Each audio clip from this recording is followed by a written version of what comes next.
Welcome to Sacrilegious Discourse. For this is what the Sovereign Lord says. Why do you need prophets to tell people who you are and what you want? If you can justify everything that the God of the Bible has done, then you can justify any of your behavior. A lot of this mentality is trickling into what is now mainstream right-wing Christianity. I am capable of empathy greater than this God of the Bible. This is a Bible that they tell kids. This is the good Lord. This is the good book.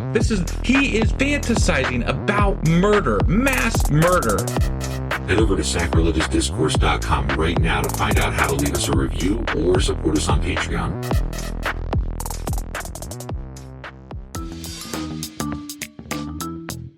Hey there, sinners and saints. It's your favorite Bible-bashing duo from Sacrilegious Discourse, and we need your help. That's right, folks. We're raising funds for some heavenly equipment and a studio that doesn't sound like it's in the depths of hell. Our current setup, let's just say it's more apocalypse than audiophile. So if you want to hear us dissect the Bible without the background noise of demonic squirrels, chip in a few bucks. We're aiming for $5,000 to upgrade our audio and build a studio worthy of blasphemous banter. Donate today and help us spread the good word of atheism. You can find a link right on our homepage, sacrilegiousdiscourse.com. Every dollar counts. Even if it's from your collection plate.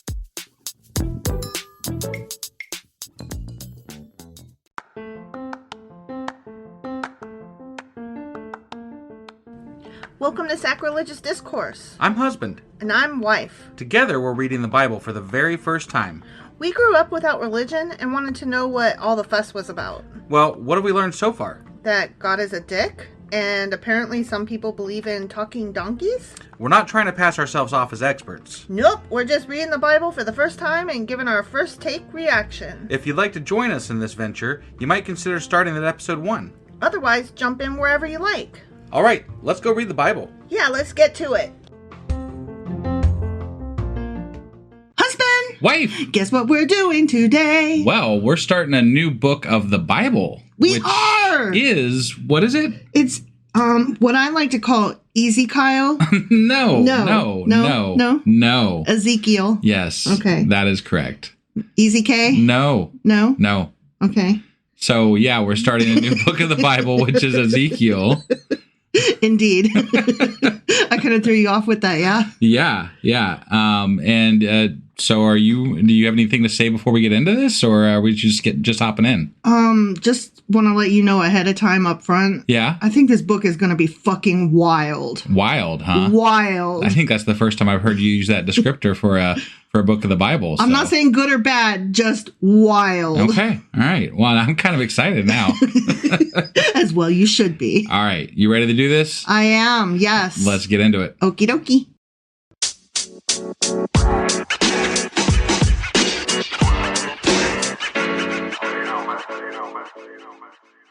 All right. So we are hopping into Ezekiel. Oh.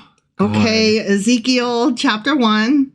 See, the second that you tell me that something annoys you, I feel obligated. I know you do. To go with it. I know you do. I don't even have to tell you. You just have to glean it for yourself. For those keeping track at home, that was husband rolling his eyes at me, the sound thereof. Also, the second I tell you not to do something is the second that you double down and do it harder and more. Yes. And it's almost like you forget. It's like you don't even know me. Well, sometimes I feel like I could have a rational conversation with you about it. Like an adult one? Yeah.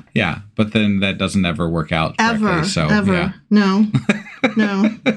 All right. So Ezekiel Chapter 1 is about a prophet and his divine vision. Let me guess. His name's Ezekiel? Yeah. And he has a divine vision. Okay. Okay. And in the one that we're reading, the version that we're reading, it's subtitled Ezekiel's Vision of God. But in other versions, it's subtitled Ezekiel's Inaugural Vision. Okay. And so there's an argument about which fits better, I guess, even though the first verse refers to visions plural. Okay. So all right. That would, let you think that strike that it's not just the first one. It's not just the one collection of. Yeah. So before I get into reading this, I just wanted to tell us a little bit about who this guy is and what this book's about. Sure. Okay? Yeah. So the first 3 verses form a superscription of the book, and they contain the identity of the prophet, as well as the time and place that the prophecy was received and delivered. Okay. Now, having read some of the notes, I would be less inclined to call this a prophecy and more a vision. But I'm just going to put that out there. You do with that as you will, and maybe we'll come back to that at the end, and you tell me what you think. Okay. All right. Okay? Yeah. There are 2 distinct introductions. Verse 1 is in first person, and it's where he introduces himself. Hey, yo, my name's Ezekiel. What up? Got it. Yeah. And then verses 2 and 3 are the only 2 verses in this entire book written in third person. It's like somebody interrupted and was like, oh, hey, here's the year and whatever. Got it. Okay. Someone felt that was really important later on, probably. Yeah, I think because there was some confusion in verse 1, the way he says it. Okay. So let's just start the book now, and then I'll pause as we go through. Sounds good. Yeah. All right. So Ezekiel chapter 1. In my 30th year, in the 4th month, on the 5th day, while I was among the exiles by the Kebar River, the heavens were opened, and I saw visions of God. Okay. Now, he says in this verse, in my 30th year. Yeah. But most translations say in the 30th year. Of the exile? Of what? Right. That's the question. Nobody knows, like, are you saying the 30th year of your life, which this translation assumes? Sure. So they changed it to my 30th year. Or are you saying the 30th year of somebody's reign or the exile or like what? Okay. So that's why we're going to continue on and somebody clarifies. Okay. Yeah. So now we're starting verse 2 and then from there. Sure. Okay? On the 5th day of the month, it was the 5th year of the exile of King Joachim.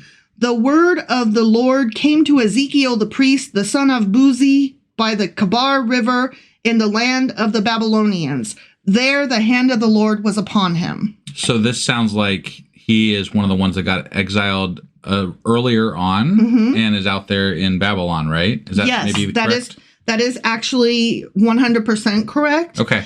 And so now I'm going to read you a few notes about this with regard to placing it in time. Got it. Okay. Yeah. So it's been suggested from verse 1 where Ezekiel says in the 30th year, and we don't know if it's the 30th or my 30th. Yeah. It's been suggested that the date that he's citing corresponds to July 24th, 568 BCE. But that doesn't really fit. Yeah. Okay. So going forward, we have some notes that indicate Ezekiel was probably born sometime between 622 to 627. Okay. And thus likely grew up during the reform years of King Josiah. And King Josiah reigned from 640 to 609.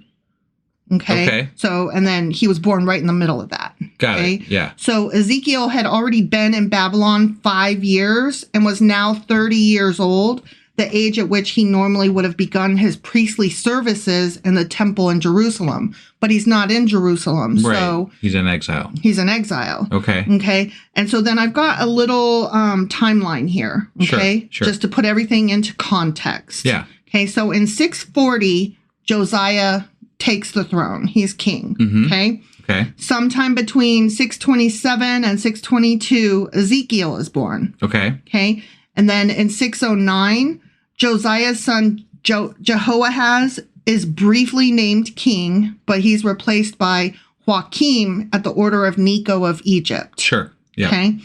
Then in 605, Jerusalem was attacked and captives were taken to Babylon. Ezekiel's not in that group. Got it. Okay. Okay. In 598, Jeconiah becomes king. Okay. In 597, Zedekiah becomes king, and he was the final one. Okay. Okay. Jerusalem was attacked, treasure taken from the temple, and more captives taken to Babylon, including Ezekiel and his wife. Okay. Got it. Well, you skipped one, I thought. I thought Joachim was right before Zedekiah. Joachim and Jeconiah are the same person. Okay. All right. So, Got yeah. I didn't realize that until I was doing these notes, that one is the biblical name and one is the common name. Okay. But they're the same guy. So well, you're not wrong. It's confusing because you said something about Joachim or Joaquin. Which one is it? The Joachim or Joaquin?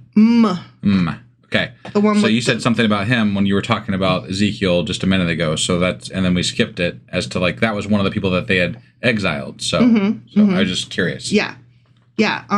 Jeconiah is Joaquin. Okay. Okay. And so he became king in 598, but that was real short. Right. Okay. And then so in 597, Zedekiah became king. But it sounded like Ezekiel got exiled with Joaquin or Jeconiah. No, I'm not there yet. Okay. No. All right. When Zedekiah became king, Jerusalem was attacked, treasure was taken from the temple, and more captives, this is the second wave, Okay. were taken to Babylon, and that wave included Ezekiel and his wife. Got it. Okay? Okay. And then in 593 is when Ezekiel has his vision. Okay. Okay? And then in 587, Jerusalem falls, and almost everyone remaining in the kingdom was exiled.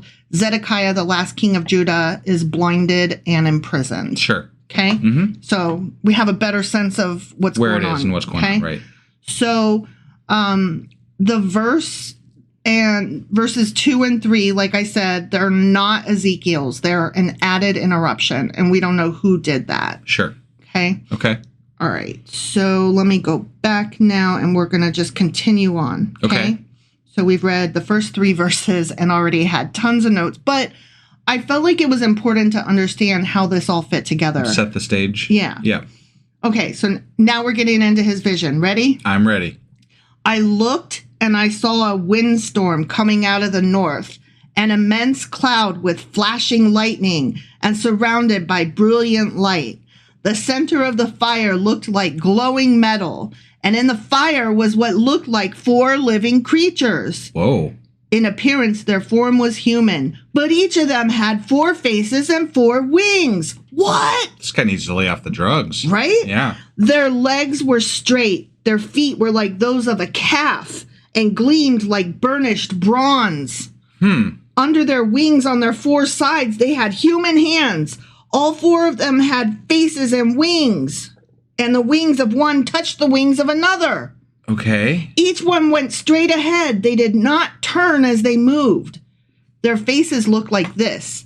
Each of the 4 had the face of a human being, and on the right side, each had the face of a lion, and on the left side, the face of an ox, and each also had the face of an eagle. This is kind of crazy. Right? What the fuck is happening? I don't know, but four people. 4-faced things flying at you. 4 people each had 4 faces. Okay. Okay. And different animals. And man, this guy's on some good shit. Right? Yeah. Such were their faces. They each had 2 wings spreading out upward, each wing touching that of the creature on either side, and each had 2 other wings covering its body. Okay. Okay. Yeah. Each one went straight ahead. Wherever the spirit would go, they would go without turning as they went. So they're like all together one unit. Yeah. Okay. Okay. The appearance of the living creatures was like burning coals of fire or like torches. Fire moved back and forth among the creatures. It was bright and lightning flashed out of it. Wow. The creature. It sounds like a storm. It sounds like Maybe. something. And drugs. It sounds like a storm and drugs. A storm of drugs. Maybe. It's raining drugs over here. Yeah. The creature sped back and forth like flashes of lightning. But you mean it's because they were lightning? Probably. I was reading the notes and I was like, what is happening? Right. As I looked at the living creatures, I saw a wheel on the ground beside each creature with its 4 faces. This was the appearance and structure of the wheels. Okay, we're going to describe the wheels. Yes, are you ready for this? I guess. They sparkled like topaz. Wow. And all 4 looked alike. Damn. Each appeared to be made like a wheel intersecting a wheel. Because everything touches in his visions, apparently. The wings and the wheels. They have wheels within wheels. And wings within wings. Mm-hmm. As they moved, they and would... faces within faces. Right, exactly. It's all just combined. It's so meta. Yeah. As they moved, they would go in any one of the 4 directions the creatures faced. The wheels did not change directions as the creatures went. Their rims were high and awesome. they had the lift kits. And all 4 rims were full of eyes all around. What is wrong with this guy? What the fuck is going on? I'm a little bit confused. I'm not just a little bit confused. I'm like, what is happening here? This is the Bible. I'm sorry. I don't mean to be rude, but what the everlasting fuck? Yeah, no, this is crazy.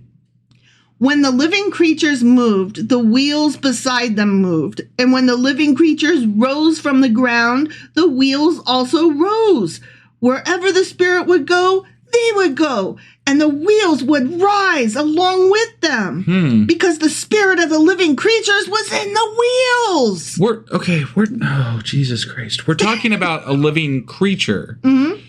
There's been no mention of God yet. Like, no, we're getting there. What kind of vision is this? We're getting there. Oh my God. When the creatures moved, they also moved. When the creatures stood still, they also stood still. And when the creatures rose from the ground, the wheels rose along with them. So all the things moved together, okay? Because the spirit of the living creatures was in the wheels.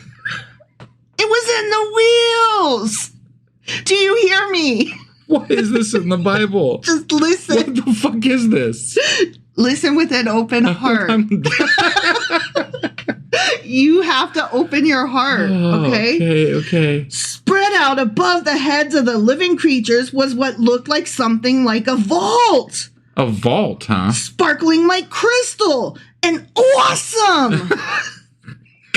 Because the topaz wheels with eyeballs wasn't awesome enough? Now we've got a vault that was made of sparkling. diamonds. Okay. Under the vault, their wings were stretched out one toward the other, and each had 2 wings covering its body. You know, you said that already. Yeah, okay. When the creatures moved, I heard the sound of their wings, like the roar of rushing waters, like the voice of the Almighty. Oh. Like the tumult of an army. Okay, but don't you wonder how he heard the sound of the wings when they were touching each other the whole time? I don't know how it works. How did they wing? How did they do the wing shit? I'm not magic. While touching each other. So I don't know. It's magic. But it sounded like the Lord, huh? It's in the Bible. The wings sounded like the Lord? The Lord? The word of the Lord. The word of the Lord, yeah. When they stood still, they lowered their wings. When there came a voice from the vault over their heads as they stood with lowered wings. Oh. Here we go. Ready? I'm ready. The voice, right? This has got to be God. Oh, I'm so excited. This is one hell of a vision. I told you that this book was going to be crazy. Something's crazy. That's for sure. Above the vault, over their heads, was what looked like a throne of lapis lazuli. Oh, man. And high above on the throne was a figure like that of a man. Okay. I saw that from what appeared to be his waist up, he looked like glowing metal. Wow. Not in the image of man, but glowing metal. Okay. As if full of fire. And fire. Mm-hmm. Fire and metal. Okay. And that from there down, he looked like fire, and brilliant light surrounded him, like the appearance of a rainbow in the clouds on a rainy day. Maybe this guy looked at the sun too long. I don't know what's going on here, but this is craziness. So was the radiance around him.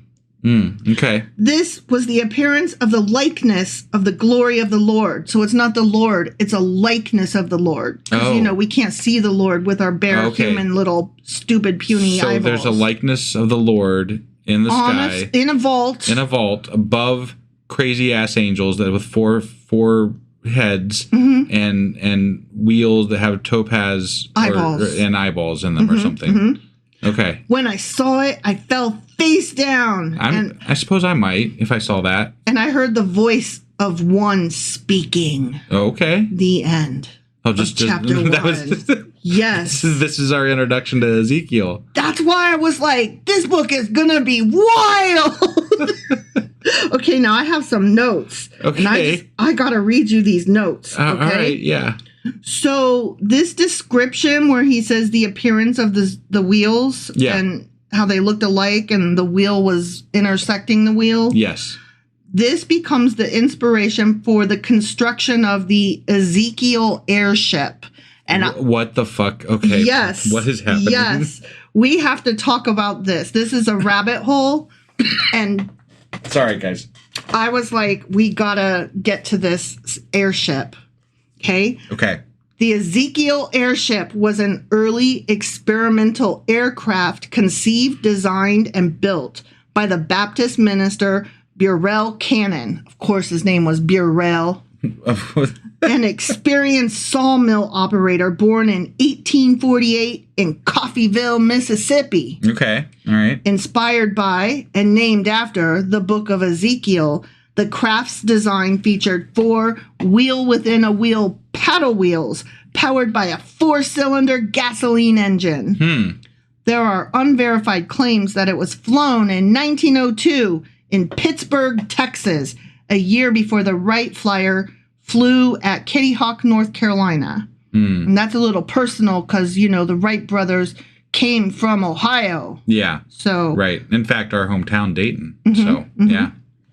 In the presence of only a handful of witnesses, the aircraft is alleged to have flown approximately 160 feet at a height of between 10 and 12 feet.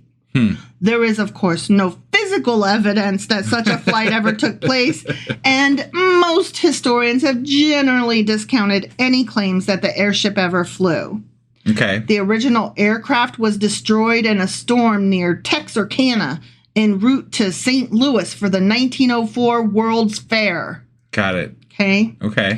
Cannon had accepted a challenge extended by the organizers of the World's Fair, promising $100,000 back then. Damn. That would be equivalent to over $35 million today. Yeah. So they were offering that to anyone who could make a sustained controlled flight in St. Louis at that World Fair.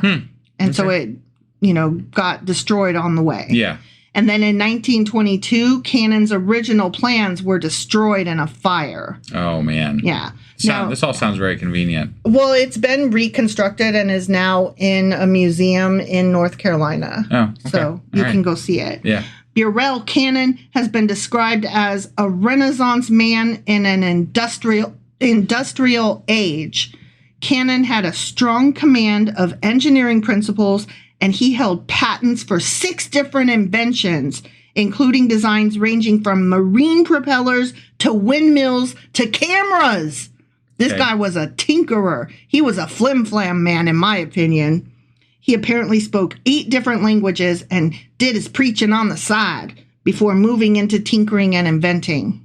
Okay? Yeah. So we've got that. That's he built that based on you know the description in the Bible. Right. And that it's a known thing. It's just a thing that we talk about. It's the Ezekiel airship, you know. I didn't know anything about it until now. The Ezekiel airship. But that's not all. That was very modern compared to that's not anything to do with the Bible. No, it just was a fun rabbit hole. Okay, all right. I got another one. Ready? Okay. Let's talk about the spaceships of Ezekiel. Okay. Okay, so there's a book called The Spaceships of Ezekiel, and it's a book by German engineer Joseph F. Blumrich, and it was published in 1974. And it's about a spaceship that was supposedly observed by the prophet Ezekiel as described in the book of Ezekiel in the Tanakh. That's funny. I just was listening to a podcast where they were talking about Tucker Carlson. Actually, it was The Thinking Atheist. So I was listening to that podcast. And they were talking about how Tucker Carlson mentioned that Ezekiel saw a spaceship because they were talking about UFOs and God. I mean, and it was... Anyway, apparently there's some thoughts that Ezekiel saw a UFO. Well, this guy, Blumrich, he asserts that the account of Ezekiel in the Bible was not a description of a meeting with God and a prophetic vision, but one of several encounters with ancient astronauts in a shuttlecraft from another planet. Blumrich wrote it while working in NASA's Program Development Office. Okay. He worked for fucking NASA. Yeah. The book is rated 3.43 on Goodreads, but I couldn't get it from my library. I'd have to order a physical copy. Right. Because it's that. So maybe what happened to Ezekiel is actually just like a close encounter. Is that is that a possibility? Yeah. Okay. Drugs and a close encounter. Sure. That's what I'm thinking anyway. Now, question: we haven't heard the God-like image, whatever. We haven't heard him speak yet. That's in coming chapters. Right. I'm excited about that. But was this a vision or a prophecy? I mean, it seems like a vision. That's what I thought. Like this seems too crazy for a dream. Like, why would you tell anybody this dream? Right. That just sounds nuts. You would have to have seen this in order to, like, you would have to, if you, I don't know, you would have to have seen this. Because it's just too fucking nuts. If I came home and I told you, honey, I saw this thing, listen, and then I told you about it, you would look at me like I was cuckoo for Cocoa Puffs, and you would call the men in white coats to come get me, because you would be like, you done flipped your lid and gone too far. And I wouldn't call the people to come get you, but I would definitely question. You would be concerned. What the hell is going on? You would be like, your mental health has never been great. Have you finally lost your goddamn mind? And if we saw this together, we would both be like, what the fuck did we just see? And I don't think we would try to tell people, because then we'd be too crazy. We'd be labeled as flim-flams ourselves. Yeah. Well, I mean, I'd want to find out what I saw. If I saw something, I'd be like, I saw something. But then I'd be like, what the fuck was it? Because that can't be correct. Remember when we saw zombies falling from the sky? We saw lights. Yeah. We didn't see zombies. Okay, but they were zombies. They turned out to be zombies, which is a whole other story. But we saw lights that were like circling and then lining up, and it turned out that it was a place that was like 6 or 7 miles from us that was having skydiving. It was like nighttime. It was Land of Illusion, right? Yeah. And they were they were doing a Halloween skydiving thing with skydiving zombies with torches. Yeah. So that's what we saw. But they had neglected to tell anybody, so everybody was like calling the police like, what the fuck is this? Yeah. Yeah. What is happening? Right. Oh, just zombies falling out of the sky, no bigs. Yeah. Like, if I would have seen one of those, I'd have lost my shit. But I'm more inclined to think that there is a explanation for it than not. So me and your brother, we were like, well, it's the end of the world, I guess. And you were running inside to go call the meteorology people to be like, okay, so a thing is happening. Right. What is it? What is this? Yeah.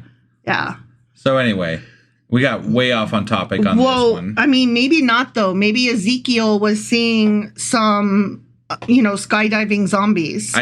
It's just as likely. Sure. It's just as likely as what he's claiming he saw. Or some really rare, phenomenon, like weather phenomenon. That's true. That would be more likely in my mind. That's what I think. Because he kept referring to lightning, and I'm like, okay, so you saw something really weird, and it made your eyes flash, which can happen. Like when you see a really bright lightning, and you can see like several different lightnings fork into each other. Yeah.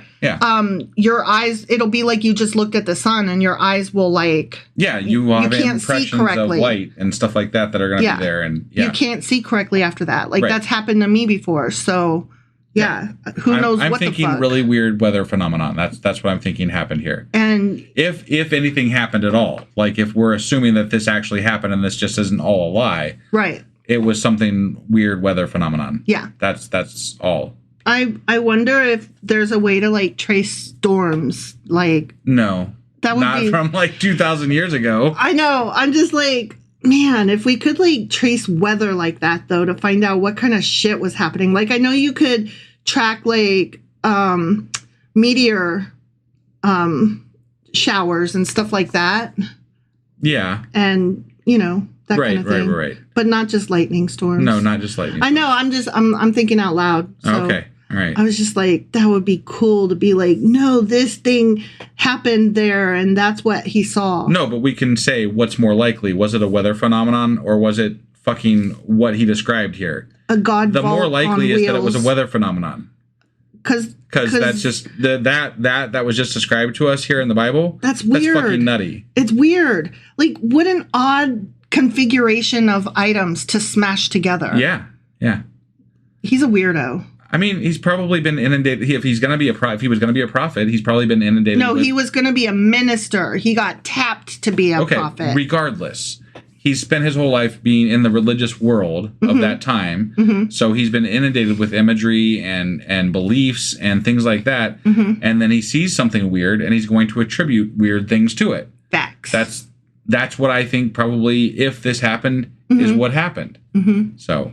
Anyway. I agree with you, obviously. Do you have any more little, tidbits to share with us before we get out of here? I kind of want to read that book, but that's about it. But we're not going to read that book on air. So. No. No. So I did add it to my Goodreads. I want to read this book list. There you go. All right. So that was Ezekiel Chapter 1. Sure as fuck was. Which means we will be back tomorrow with... Ezekiel Chapter 2. Ezekiel Chapter 2. Bye, guys. Bye.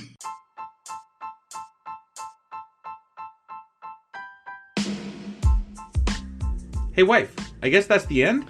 But husband, that's just sad. It doesn't have to be. We are on lots of social media platforms like Twitter. Our handle there is sacrilegious_D. For D's nuts. Oh my God.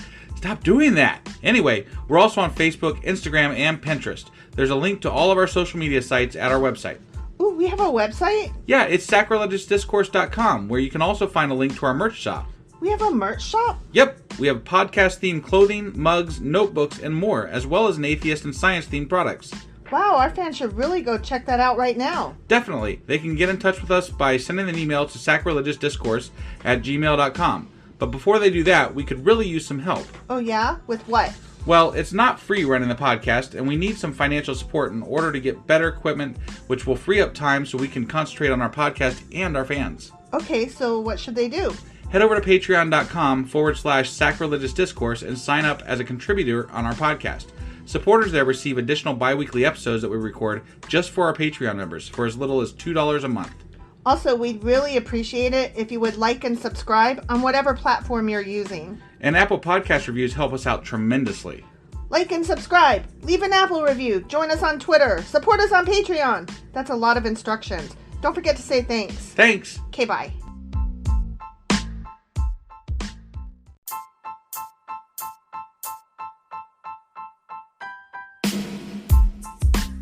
Hey, wife, I guess that's the end? But husband, that's just sad. It doesn't have to be. We are on lots of social media platforms like Twitter. Our handle there is sacrilegious_D. For D's nuts. Oh my God. Stop doing that. Anyway, we're also on Facebook, Instagram, and Pinterest. There's a link to all of our social media sites at our website. Ooh, we have a website? Yeah, it's sacrilegiousdiscourse.com, where you can also find a link to our merch shop. We have a merch shop? Yep. We have podcast-themed clothing, mugs, notebooks, and more, as well as an atheist and science-themed products. Wow, our fans should really go check that out right now. Definitely. They can get in touch with us by sending an email to sacrilegiousdiscourse@gmail.com. But before they do that, we could really use some help. Oh yeah? With what? Well, it's not free running the podcast, and we need some financial support in order to get better equipment, which will free up time so we can concentrate on our podcast and our fans. Okay, so what should they do? Head over to patreon.com/sacrilegious discourse and sign up as a contributor on our podcast. Supporters there receive additional bi-weekly episodes that we record just for our Patreon members for as little as $2 a month. Also, we'd really appreciate it if you would like and subscribe on whatever platform you're using. And Apple Podcast reviews help us out tremendously. Like and subscribe. Leave an Apple review. Join us on Twitter. Support us on Patreon. That's a lot of instructions. Don't forget to say thanks. Thanks. Okay, bye.